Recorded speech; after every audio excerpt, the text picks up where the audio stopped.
welcome to Aman Ministries, as we continue on with another sign, the great dragon revealed of Revelation 12. Part 6, What on Earth is Happening? The Scriptural Answer. The great sign produces an exact date and time, occurring only once every 26,000 years. The sign of the great dragon then perfectly counts an 8-hour time period. Why has God placed a calendar and a clock in His Word? So what's going to happen? Again, it is Scripture which has the answer. We do not need to guess or speculate. Before I answer what is coming, I would like to expand a bit more as to why the sign is there from Psalm 19 and Revelation. You should also make a note that as soon as we can, we will be releasing a full presentation of Psalm 19. What is revealed in this psalm is truly remarkable. This psalm was quoted by John the Baptist at Yahushua's baptism and by Yahushua himself when asked a very relevant question by his disciples. The heavens declare the glory of God. Psalm 19 is entirely about the declaration God placed in the heavens at creation among the sun, the moon, and the stars. The great sign and the dragon are a part of that declaration.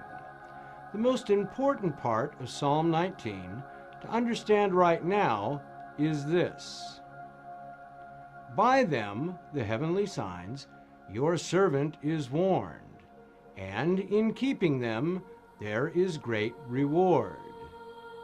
Now we're going to compare this with Revelation 1:3. Blessed is he who reads, hears the words of this prophecy, and keeps those things which are written in it.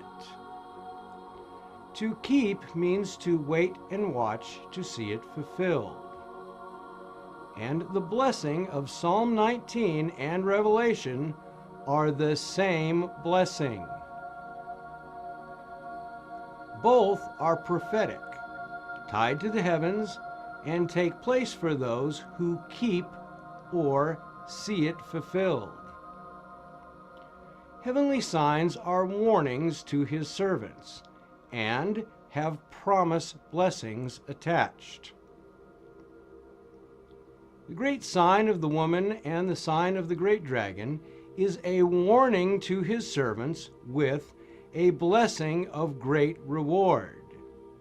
As to what that great reward is, that you'll see in the Psalm 19 presentation.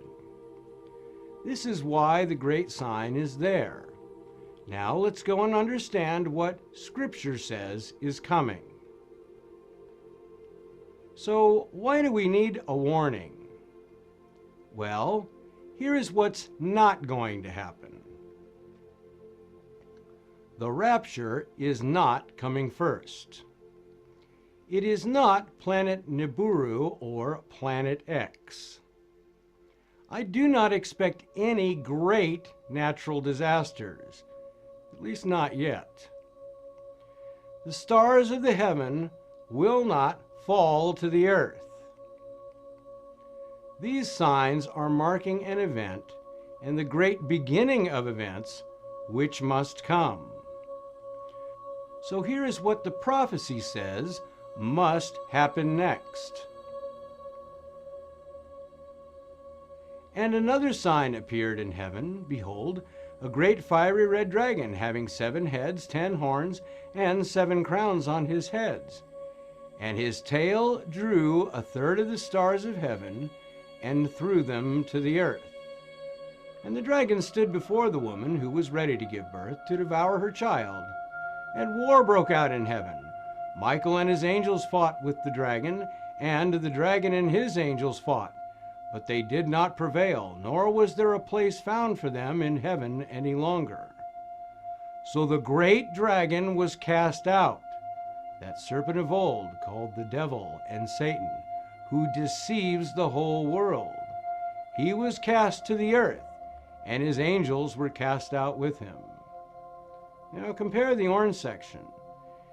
His tail drew a third of the stars of heaven and threw them to the earth. So the great dragon was cast out. He was cast to the earth, and his angels were cast out with him. This is what the great sign is first marking. This must happen first, if this prophecy is read carefully. The dragon stood before the woman who was ready to give birth. The dragon must literally stand before the pregnant woman on the earth. And I want to say that again. If you read the prophecy carefully, the dragon must literally stand before the pregnant woman on the earth. And as you might recall, the dragon stood before the woman to devour her child. The word translated as before is enopion, and it means in the face of, or face to face. The woman is looking at the Drakon, or the great dragon. In this, Scripture gave us the location of the great dragon, and it is none other than the great dragon. What you have not yet seen is what this actually looks like in the heavens. When we look at the heavens, the great dragon is exactly where John, the prophet of Yahuwah, declared him to be. The great dragon stands before the woman, face to face. They literally stand face to face in the heavens, exactly as it is written in the book of Revelation. Holy Scripture is truly perfect, giving us the exact location of the dragon.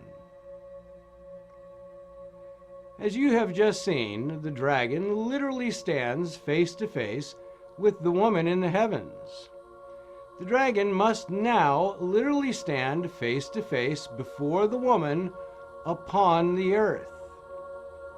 And again, there is a very good reason.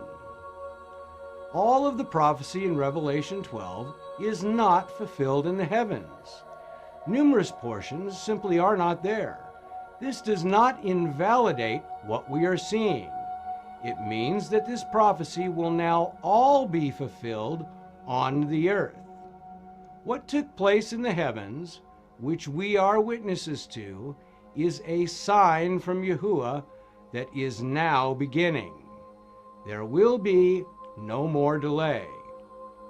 And yes, I have all the midrashic patterns that confirm what I am telling you, and I hope to have this out very soon.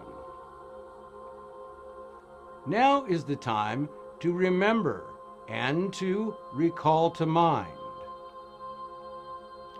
Remember this, show yourselves men, recall to mind. Remember the former things of old, for I am God, and there is no other. I am God, and there is none like me, declaring the end from the beginning, and from ancient times things that are not yet done, saying, My counsel shall stand. I have spoken it, I will also bring it to pass. I have proposed it, I will also do it.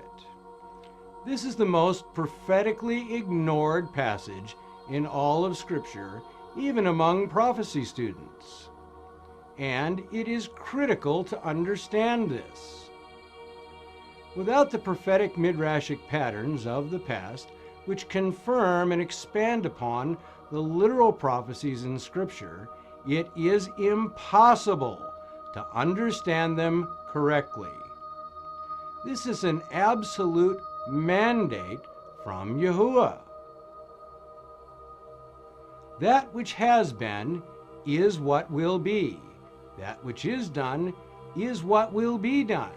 And there is nothing new under the sun.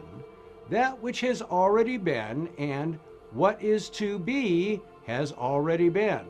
And God requires an account of what is past. This is why we need the Midrashic patterns. God requires it. And for those who still doubt the signs or anything, well, let me just have God speak.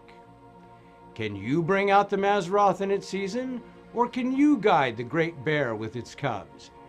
Do you know the ordinances of the heavens? Can you set their dominion over the earth? And I want you to know something about this Hebrew word that is here translated dominion. It is dominion, but it is not the same dominion that Adam was given. The kind of dominion that Adam was given was to subdue and to overcome and then prevail. This kind of dominion is a kingly dominion. It is the kind of dominion that is by decree. At creation, God placed dominion rule over the earth in his Mazzaroth.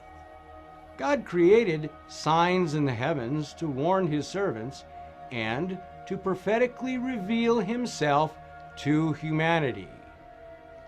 Who can proclaim as I do? Then let him declare it.